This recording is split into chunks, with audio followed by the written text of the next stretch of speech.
Nakasumpong ka ba ng pulot? Kumain ka ng sapat sa iyo, baka kamasuya at iyong isuka. Susuka mo yan kasi sobre. Tataas ang glycemic level mo, maaring magsuka ka. Kasi pulot yan eh, compact yan sa energy at saka sa sugar eh. Talagang tama ang nasa Biblia, mabuti ang pulot. Yung palang drone, yung lalaking bee, ang purpose pala ng buhay niya, buntisin yung reyna. Ang purpose naman ng reyna, mag-produce ng maraming bee. Dadami ngayon ng honey, no?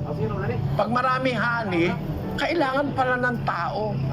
So, yung bee, yung whole entire life ng mga bee, ang end beneficiary tao. Ngayon, ang tao naman na kumain ng honey, kumain ng mais, kasi yung purpose ng mais, yung buhay ng mais, hanggang sa makain ka ng tao. Yung purpose ng baboy, 1 taong pinalaki, nung katayin, kakainin ng tao. Ang end beneficiary sa mundo, tao. Eh ano naman ang purpose ng life ng tao? Para naman maglingkod sa Diyos. That is the meaning and the purpose of life. 12:13 ng Ecclesiastes. Ito ang wakas ng bagay, lahat ay narinig.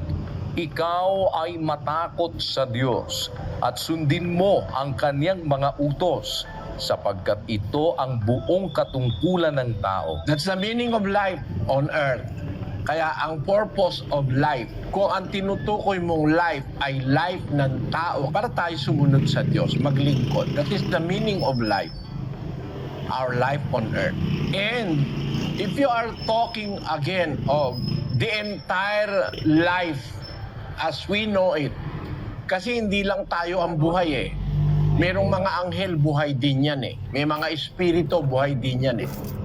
Pag pinagsama-sama mo lahat ng purposes na yan, that is to serve the Creator of life, ang Diyos. 17 ng gawa ng mga apostol. Sapagkat sa Kanya tayo'y nangabubuhay at nagsisikilos at mayroon tayong pagkatao. For in Him we live and move and have our being. The purpose of our lives is to serve our God, the Creator of life. Kaya lang ang nakakalungkot, mga kapatid, yung Creator of life, pinatay ng tao. Ang sabi ni Pedro doon sa Gawa, Kapitulo 3, versikulo 15. At inyong pinatay ang lumikha ng buhay na binuhay ng Diyos na mag-uli sa mga patay. Mga saksi kami ng mga bagay na ito. Sabi sa English, And killed the author of life, whom God raised from the dead. To these we are witnesses. ang nangyayari sa tao, imbis na mahalin niya yung gumawa ng buhay, pinatay pa nila si Kristo, ang anak ng Diyos. Kaya masama ang tao eh. Masama tayo kung di natin naintindihan the very existence of our being. The purpose and the meaning of our lives is to serve, honor our Creator, the Creator and the author of life.